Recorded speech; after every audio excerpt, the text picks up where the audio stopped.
இந்த வீடியோல நாம இன்னைக்கு பார்க்க போற டாபிக் கிளாஸ் 7ல இருக்கக்கூடிய நாராயண்பூர் இன்சிடென்ட் அப்படின்ற சம்மரி தான் பார்க்க போறோம். நம்ம சப்ஸ்கிரைபர்ல ஒருத்தவங்க இந்த பர்டிகுலர் சாப்டர் எக்ஸ்பிளைன் பண்ணுங்க அப்படின்னு கேட்டிருந்தாங்க. ஸோ அவங்களுக்காக ஸ்பெஷலா இந்த வீடியோ சரியா. ஸோ இந்த கதை அம்சம் எப்போ எந்த காலகட்டத்தில் நடக்குது அப்படின்னு பார்த்தா இந்த இயர் ஆஃப் 1942, அதாவது during the quit India movement, இந்த வெள்ளையனே வெளியேறு இயக்கம் நடந்துச்சு இல்லையா. ஸோ அந்த டைம்ல நடக்கிற ஒரு கதை தான் இது. நாராயண்பூர் அப்படின்ற ஊர் இருக்கு. ஸோ அவங்க வந்து நிறைய மக்கள், ஸோ நம்ம ஆல் ஓவர் இந்தியாவிலேயே நிறைய பேர் வந்து அந்த பிரிட்டிஷ் அரசை எதிர்த்து போராட்டம் நடத்துகிறாங்க இல்லையா. ஸோ இந்தியா விட்டு வெளியே போங்க, எங்களுக்கு சுதந்திரம் வேணும் அப்படின்றதுக்காக. ஸோ பர்டிகுலராக இந்த நாராயண்பூர் அப்படின்ற ஒரு ஊரில் வந்து எல்லா மக்களுமே வந்து ஒவ்வொரு வகையில அவங்க வந்து போராட்டத்தில் ஈடுபடுவாங்க. ஒவ்வொரு வகையில அந்த பிரிட்டிஷோட இதை வந்து எதிர்ப்பாங்க, அந்த ஆட்சியை எதிர்ப்பாங்க. ஸோ இப்படி ஒரு குடும்பத்தில் வந்து எப்படி எதிர்க்கிறாங்க, அவங்க வந்து இந்த காந்தியவாதித்தனமாக ரொம்ப அஹிம்சையாக எதிர்க்கிறாங்களா, இல்லைன்னா ரொம்ப போராடி அவங்க வந்து பிரிட்டிஷ் எதிர்க்கிறாங்களா அப்படின்னு பார்க்குறது தான் அந்த ஒரு கதை. ரொம்ப நல்ல கதை தான் இது சரியா. நான் சொன்ன மாதிரி இந்த கதை வந்து 1942 நடக்கிறது, during the quit India movement அப்படிங்கிறது. ஸோ நாராயண்பூர் அப்படின்றது ஒரு ஸ்மால் வில்லேஜ். அங்கே வந்து காந்திஜி, மகாத்மா காந்திஜி இருக்காங்க இல்லையா. ஸோ அவங்கள வந்து ஒரு பின்பற்றக்கூடிய ஒரு டீச்சர் இருக்காங்க. ஸோ இந்த டீச்சரை வந்து அரெஸ்ட் பண்ணிடுறாங்க, ஒரு இன்சிடெண்ட்டில் அரெஸ்ட் பண்ணிடுறாங்க. அந்த டீச்சரோட ஃபேமிலி அப்படின்னு பார்த்தா 2 பசங்க இருக்காங்க, ஒரு பொண்ணு இருக்குது. ஸோ அங்கே 3 குழந்தைங்க இருக்காங்க அண்ட் ஒய்ஃப் இருக்காங்க சரியா. ஸோ அவங்க குடும்பத்தில் உள்ளவங்க எல்லாருமே தேவையில்லாமல் அவங்கள வந்து அரெஸ்ட் பண்ணிட்டு போகிறதுனால குடும்பத்தில் எல்லாருக்குமே ஏற்கனவே இந்த ஆட்சியை வந்து வெறுக்கிறாங்க. பிரிட்டிஷோட ஆட்சியை வந்து வெறுத்துட்டு இருக்க மக்கள் இப்படி நம்ம குடும்பத்தை சார்ந்த ஒருத்தரை வந்து அரெஸ்ட் பண்ணி போயிட்டாங்க அப்படின்றனால கூட கொஞ்சம் வந்து எதிர்க்கிறாங்க. கிளர்ச்சி உணர்வு வந்து அவங்க ஃபேமிலியில் வந்து தூண்டுது. ஸோ இவங்க வந்து பிரிட்டிஷ்க்கு எதிராக நிறைய போராட்டம்னா ரேலியில் நிறைய நடக்கும் இல்லையா. ஸோ அந்த எல்லா ரேலி போராட்டத்துலையுமே வந்து கலந்துக்கிறேன். ஸோ ஒரு நாள் என்ன ஆகுது அப்படின்னா, பாபு நம்ம டீச்சருக்கு வந்து நான் சொன்னேன் 3 பசங்க 2 பையன் ஒரு பொண்ணு ஓகேவா. ஸோ முதல் பையன் பேர் வந்து மோகன், அவன் காலேஜ் படிக்கிறான். 2வது பையன் வந்து சின்ன பையன் தான், 3rd வந்து மஞ்சு. ஸோ அவளும் வந்து சின்ன பொண்ணு தான் சரியா. ஒரு நாள் வந்து பாபு வந்து நம்மளோட மஞ்சு வந்து கூப்பிடுறான், வெளியே வா, நான் உன்னை இடத்துக்கு கூட்டிகிட்டு போகிறேன் அப்படின்ட்டு. ஏன்னா எங்கே போகிறாங்க என்ன ஏதுன்னு ஒன்றுமே சொல்லலை, நீ கூட வான்னு சொல்கிறாங்க. ஏன்னா இவங்க நிறைய அந்த ரேலி போராட்டம்லாம் வந்து கலந்துக்கிட்டாங்க இப்போ சரியா. ஸோ அதனால் வந்து வா கூட்டிகிட்டு போகிறேன் அப்படின்னு கூட்டிகிட்டு போகிறாங்க. எங்கே கூட்டிகிட்டு போகிறாங்க அப்படின்னு பார்த்தா நிறைய ஸ்டூடெண்ட்ஸ் எல்லாருமே சேர்ந்து ஒரு அமைதியான ஒரு ஊர்வலம், ஓகே, ஒரு ரேலி, ஓகே, ஒரு ஊர்வலம் வந்து மலையில் அமைதியாக அணிவகுத்து போகிறத வந்து பார்க்குறாங்க. பட் இந்த 2 பசங்க பார்த்துட்டு ரொம்ப ஆச்சரியப்படுறாங்க, ஏன் இவங்க ரொம்ப அமைதியாக போகிறாங்க. ஏன்னா நம்ம பிரிட்டிஷ் அரசாங்கத்தை எதிர்த்து தான் நம்ம போராட போகிறோம், நம்மக்கிட்ட இருக்க ஒரு உணர்ச்சி நம்ம போராட்டத்தில் காண்பிக்க வேண்டாமா, எந்த ஒரு ஷவுட் எதுவுமே இல்லாமல் எந்த ஒரு கோஷங்களுமே இல்லை, அந்த போராட்டம் வந்து ரொம்ப அமைதியாக வந்து நடக்குது. ஏன்னா போராட்டம் நம்ம என்ன கேட்போம், போராடுவோம் நியாயத்துக்காக போராடும், இந்த மாதிரி கோஷங்கள் எல்லாம் நம்ம நிறைய படங்கள்ல வந்து பார்த்துருப்போம், நேரில் பார்த்துருப்போம் இல்லையா. இந்த மாதிரி எந்த ஒரு மேஜிக்கல் வேர்ட்ஸ், எந்த ஒரு ஸ்லோகன்ஸ் எதுவுமே இல்லாமல், எந்த ஒரு அந்த நடக்கிற கூட வெளியே சத்தம் கேட்காம, எந்த ஒரு முணுமுணுப்பு இல்லாமல் ரொம்ப அமைதியாக வந்து போராட்டம் நடந்தே போயிட்டே இருக்கு. ஸோ இவங்களோட அண்ணா மோகனும் இந்த ரேலியில் வந்து கலந்துக்கிற மாதிரி இருக்கு. ஸோ இதில் ஒரு பர்சன் தான் மோகன். ஸோ அதனால தான் பாபு வந்து நம்மளோட மஞ்சு வந்து கூட்டிகிட்டு வந்திருக்கான். ஸோ இதை பார்த்ததுமே இவங்க 2 பேரும் ஒரு ஒரு குட் ஸ்பாட் வந்து நின்ட்டாங்க. ஓகே, இந்த ரேலியை பார்த்துட்டு அவங்க அந்த ஊர்வலத்தை பார்த்து ஒரு ஓரமாக நிற்கிறாங்க. அப்போ நல்ல மழை சாரல் வர வீசுது. ஸோ இவங்க அதுக்கு ஏற்ற மாதிரி வசதியாக அந்த புளிய மரம் ஒன்று இருக்குது பக்கத்தில். ஸோ அதுக்கு கீழே போயிட்டு நின்றுட்டு பார்த்துட்டு இருக்காங்க என்ன நடக்குது அப்படிங்கிற மாதிரி. ஸோ அந்த செட் ஆஃப் ஸ்டூடெண்ட்ஸ் வந்து போராடிட்டு வந்தாங்க இல்லையா, அவங்க எங்கே வராங்க அப்படின்னு பார்த்தா அங்கே இருக்கக்கூடிய அந்த கலெக்டர் ஆஃபீஸ்க்கு வந்துட்டாங்க. ஒரு அமைதியான போராட்டத்தில் தான் நடக்குது இது வரைக்குமே. அங்கே வந்ததுமே அங்கே வந்து ரிஸ்ட்ரிக்டட் ஏரியா, அதை தாண்டி யாரும் போகக்கூடாது அப்படின்ற மாதிரி கொஞ்சம் பாதுகாப்போட கொஞ்சம் போலீஸார் எல்லாமே வந்து வெளியே வந்து நின்றுட்டாங்க. இந்த பசங்க என்ன பண்ணுறாங்களா, அங்கே வந்து இப்போ ஒரு போலீஸ்காரங்க வராங்க. ஸோ வந்ததுமே இவங்க ஒரு நோட்டீஸ் வந்து கொடுக்குறாங்க. அந்த நோட்டீஸில் என்ன இருக்குது அப்படின்னா, வெள்ளையனே வெளியேறு அப்படின்ற மாதிரி இருக்குது. ஓகே, பிரிட்டிஷ் கண்டிப்பாக நீங்கள் வந்து இந்த இந்தியா விட்டு போகணும், இல்லைன்னா நிறைய விளைவுகளை சந்திக்க மாதிரி இருக்கும் அப்படின்ற நோட்டீஸ் தராங்க. ஸோ இவங்க வந்து மோகனை பார்க்குறாங்க. மோகன் வந்து அங்கே தான் இருக்கான். ஸோ கையில் வந்து இந்த காந்திஜி, மகாத்மா காந்தி இருக்காங்களே, ஸோ அவங்களோட இந்த ஃபோட்டோ வந்து மேலே ஆர்ம்ஸ்க்கு மேலே கைக்கு மேலே தூக்கிட்டு ஹோல்ட் பண்ணி வச்சுருக்கான். ஸோ அவனும் ரொம்ப அமைதியாக இருக்கான். கண்ணில் எந்த ஒரு போராட்ட உணர்வுமே தெரியல, மீன்ஸ் கண்ணில் தெரியுது பட் அது வந்து சைகையில் எதுவுமே காமிக்கல, அமைதியாக இருக்காங்க. இவங்க தூரத்துலேருந்து பார்க்குறாங்க. பார்க்கும்போது இந்த போலீஸ்குள்ளேயும் இவங்களுக்குள்ளேயும் ஒரு கான்வர்சேஷன் நடக்கிற மாதிரி அவங்களுக்கு எல்லாருக்குமே தெரியுது. ஸோ ஒரு ஆர்கியூ பண்ணுறாங்க. ஸோ மழை வந்ததுமே அதுக்கப்புறம் போராட்டம் வந்து ரொம்ப அமைதியான முறையில் அவங்க எல்லாருமே வந்து மறுபடியும் போயிட்டாங்க. ஸோ அப்படி போகும்போது மட்டும்தான் எல்லாருமே சேர்ந்து ஒரு டயலாக் சொல்கிறாங்களா, மகாத்மா காந்திக்கு ஜெய் அப்படிங்கிற மாதிரி. ஸோ ஒருத்தவங்க சொல்லி பின்னாடி இருக்கவங்க கூட எல்லாருமே வந்து மறுபடியும் மார்ச் பண்ணி மகாத்மா காந்திக்கு ஜெயின்னு சொல்லிட்டு அப்படியே அந்த இடத்த மட்டும் மூவ் ஆன் பண்ணிட்டு போயிட்டாங்க. பட் இந்த ஒரு போராட்டம் வந்து நம்மளோட மஞ்சுக்கு வந்து ரொம்ப டோட்டலி டிசப்பாயிண்டட். ஏன்னா ரொம்ப போராட்டம்னா எப்படி இருக்கணும்? தன்னோட ஒரு உணர்ச்சி வேகத்தை பெருக்கிற மாதிரி இருக்கணும் இல்லையா? ஸோ இப்படியே அப்படி போய் நடக்கிறது அப்படின்ற மாதிரிலாம் வந்து யோசிச்சே இருக்கா. அப்போ வந்து நம்ம பாபு கிட்ட கொஸ்டின் கேட்குறா, என்ன இதெல்லாம் ஒரு போராட்டமா அப்படின்ற மாதிரி. ஸோ இவங்க 2 பேரும் பேசிட்டு இருக்கும்போதே மோகன் வந்து வந்துடுறாங்க. ஸோ வந்து பேர் கேட்குறாங்க, நீ ஏன் இப்படி ஒரு ஊர்வலம் வந்து நடத்தினீங்க அப்படின்ற மாதிரி. அதுக்கு மோகன் என்ன சொல்றாங்க அப்படின்னா, நாங்க ஃபர்ஸ்ட் ஆஃப் ஆல் இப்படி ஒரு ஊர்வலம் நடத்தணும் அப்படின்ட்டுன்னு இந்த மாதிரி ஒரு முறையில தான் ஊர்வலம் நடத்தணும்னு நாங்க நினைச்சிட்டு இருந்தோம்.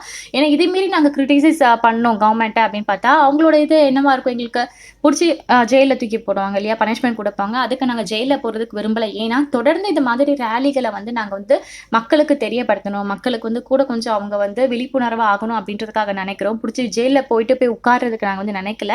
ஸோ இது வந்து ஒரு கோழைத்தனம் கிடையாது. ஸோ எங்களோட இன்டென்ட் என்ன? எங்களோட டிமாண்ட் என்ன? அப்படின்ட்டு ஒரு அமைதியான முறையில நான் உங்களுக்கு தெரியப்படுத்தணும் அப்படின்னு நினைச்சோம். ஸோ அது தெரியப்படுத்திட்டோம்.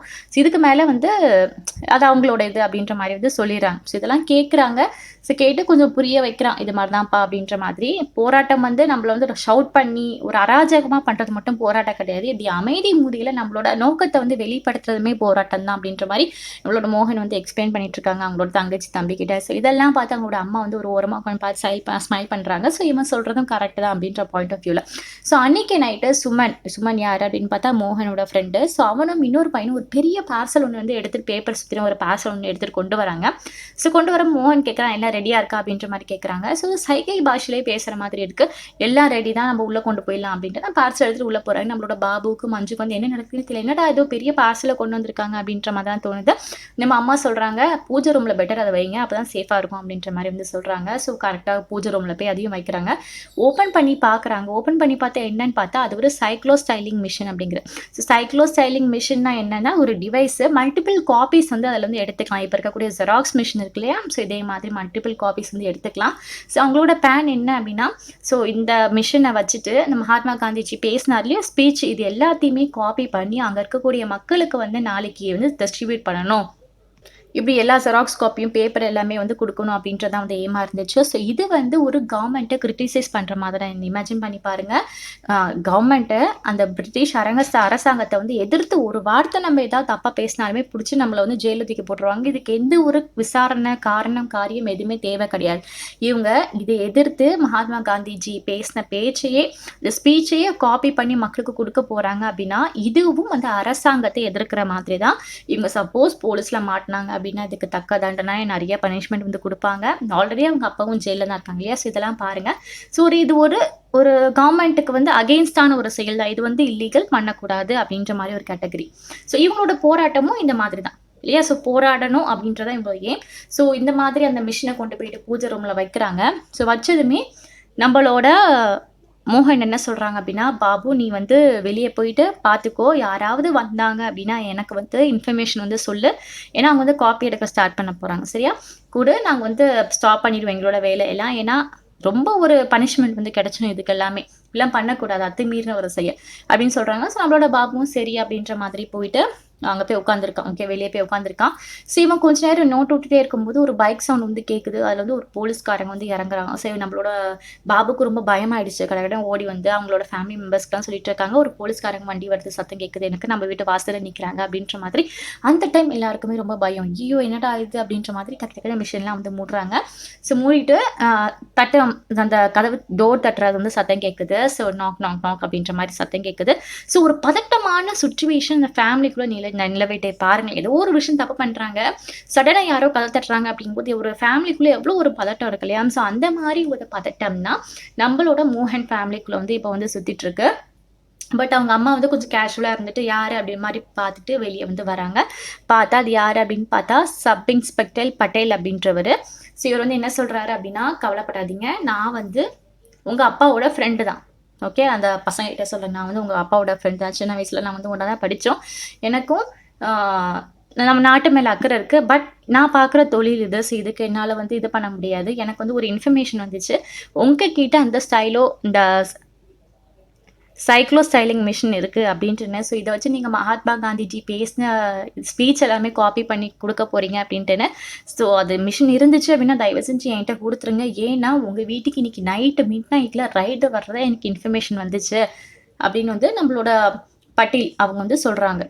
ஏன்னா இது ஒரு இன்கிரிமினேட்டிங் எவிடன்ஸ், ஒரு குற்றவியல் ஆதாரம். ஸோ இது வந்து இருக்கக்கூடாது. சரியா? ஸோ வந்து சொல்றாங்க. நம்ம அம்மாவும் என்ன சொல்றாங்கன்னா, ஃபர்ஸ்ட் மோகன் வந்து இல்ல எங்ககிட்ட அந்த மாதிரிலாம் இல்ல அப்படின்னு சொல்றான். ஒரு பதட்டத்துல வந்து சொல்லிடுறான். சரியா? பட் அந்த போலீஸ் ஆஃபீசர் சப் இன்ஸ்பெக்டர் சொல்றாங்க, எனக்கும் நம்ம நாட்டு மேல பற்று இருக்குப்பா. பட் நான் பார்க்குற உத்தியோகம் அந்த மாதிரி உங்க ஃபேமிலி மேல அக்கறை இருக்கு அப்படிங்கிறதுனால தான் அந்த விஷயத்த நேர்ல சொல்ல வந்தேன். கண்டிப்பா உங்க வீட்டுக்கு ரைடு வருவாங்க. மாட்டிச்சு அப்படின்னா ரொம்ப பெரிய ஒரு ப்ராப்ளம் ஆயிடும். ப்ளீஸ் ஹேண்ட் ஓவர் பண்ணிருங்க அப்படின்னு கேட்குறாங்க. ஸோ அம்மா வந்து ஃபேஸ்ல எந்த ஒரு பதட்டமுமே இல்ல. ஆமா இங்க தான் இருக்கு அப்படின்ட்டுன்னு நம்மளோட மோகனையும் சுமனையும் எடுத்துட்டு வந்து குடுக்க சொல்றாங்க. குடுத்துட்டு நீங்க எல்லாரும் இடத்துக்கு மீன்ஸ் இந்த இப்ப எடுத்துட்டு மூவ் பண்றங்க. ஸோ எந்த ஒரு இதுலயுமே வச்சுக்காதீங்க அப்படின்னு சொல்றாங்க. அப்ப மோகன் வந்து சொல்றான், எப்படிம்மா நீங்க வந்து ஒரு போலீஸ்காரனை போய் நீங்க நம்புறீங்க? போலீஸ் ஆஃபீஸர போய் எப்படி நம்புறீங்க? அப்படின்னு சொல்லி கேட்குறான். இல்லப்பா எல்லாருக்குமே நம்ம நாட்டு மேல தேசப்பற்று அப்படிங்கிறது இருக்கு. பட் அவங்க பார்க்குற வேலைகள் வந்து வெவ்வேறு வேலை அப்படிங்கிறனால அதையும் மீறி அவங்களால வர முடியாது.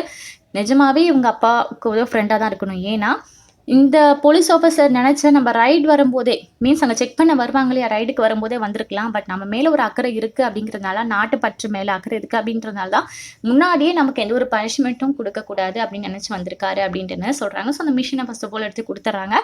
ஸோ அந்த பட்டேல் அவங்க வந்து வாங்கிட்டு போயிர்றாங்க. சரியா? ஸோ கொஞ்ச நாள் கழிச்சு எல்லாம் கொஞ்சம் அப்படியே செட்டில் ஆகும்போது மறுபடியும் சத்தம். ஸோ இந்த டைம் யாரு அப்படின்னு பார்க்கும்போது நல்லாவே தெரியுது. ஏன்னா போலீஸா வந்து மிட் நைட் வந்து ரைடுக்கு வருவாங்கன்னு சொல்லியிருந்த மாரியே போலீஸா வந்து வந்திருக்காங்க. வந்து என்ன நடக்கும் அப்படின்னே தெரிஞ்சிருக்கும். ஸோ அவங்க சர்ச் பண்ணி பார்த்துருப்பாங்க. எந்த ஒரு இந்த இன்கிரிமினேட்டிங் எவிடன்ஸ் ஓகே குற்றவியல் ஆதாரம் மிஷின் இது மாதிரி எதுவுமே வந்து கிடைச்சிருக்காது. ஸோ அவங்க வந்து போயிருப்பாங்க. இது வந்து அசம்ஷன். ஸோ இதோட இந்த ஸ்டோரி முடியுது. ரொம்ப ஈஸியான ஸ்டோரி தான் இல்லையா? ஸோ ஒரு ஃபேமிலி வந்து ஒரு ஃப்ரீடம் மூவ்மெண்ட்டை அந்த ஆங்கிலேயர் ஆட்சியை எதிர்த்து ஒரு அமைதியான ஒரு முறையில் வந்து போராடி இருக்காங்க. ஸோ அவங்களோட துணிச்சலையும் அவங்களோட ஒரு மன உறுதியும் வெளிப்படுத்துறது தான் அந்த குவிட் இந்தியா மூவ்மெண்ட், வெளியேனே வெளியேறு இயக்கம். ஸோ இந்த இதில் வந்து அவங்களோட என்ன நினைச்சாங்களோ அது இருக்கு. பட் ஒரு ஆர்டினரி இண்டிவிஜுவல் செய்யக்கூடிய அந்த தியாகம், சாக்ரிஃபைஸ் எல்லாமே இதில் இருக்கு. ஏன்னா அந்த போலீஸ் ஆஃபீஸர் நினைச்சிருந்தா தன்னோட கண்ட்ரி மேல தான் ஒரு நம்பிக்கை இருக்கு அப்படின்னா, அந்த அவங்க பார்க்க உத்தியோகத்துக்கு வந்து துரோகம் பண்ண மாதிரி ஆயிரும். இல்லையா? ஸோ நம்ம ஃப்ரெண்டையும் காப்பாத்தணும். இந்த மக்கள் வந்து போராடுறது நல்ல காரணத்துக்காக தான். ஸோ அதனால தான் மேற்கொண்டு அவங்கள வந்து இன்னும் தண்டனைக்கு உள்ளாகக்கூடாது அப்படின்ற இடத்துல அவங்க வந்து காப்பாத்துறாங்க. ஸோ இதுல வந்து ஒரு கண்ட்ரி மேனா, ஒரு சிட்டிசனா அவங்களுக்கு எவ்வளோ ஒரு உரிமை, ஒரு தேசப்பற்று இருக்கு அப்படின்னா, இந்த ஸ்டோரி வந்து மூவ் பண்ணி கொண்டு போயிருப்பாங்க. இந்த காலேஜ் ஸ்டூடெண்ட்ஸுமே நினைச்சு பாருங்களேன். நினைச்சிருந்தா எவ்வளோ ஒரு கோஷம் போட்டு எப்படிலாம் போராட்டத்தை நடத்திருக்கலாம். பட் இருந்தாலுமே அவ்வளோ அமைதியான முறையில போராட்டம் நடத்தியிருக்காங்க. ஸோ ஒரு காந்தியவாதி இயக்கம் மாதிரி தான் வந்து எல்லாமே இதுல செயல்பட்டிருக்கு அப்படின்ட்டு. ஓகே. ஸோ இதோட ஸ்டோரி முடிஞ்சது. உங்களுக்கு நான் கதை புரிஞ்சது அப்படின்னா லைக்கை போட்டு ஒரு சப்ஸ்கிரைப் பண்ணுங்க. உங்க ஃப்ரெண்ட்ஸோட வாட்ஸ்அப் குரூப்ல ஷேர் பண்ணி விடுங்க. கண்டிப்பா உங்களுக்கு யூஸ்ஃபுல்லா இருக்கும். தேங்க்யூ.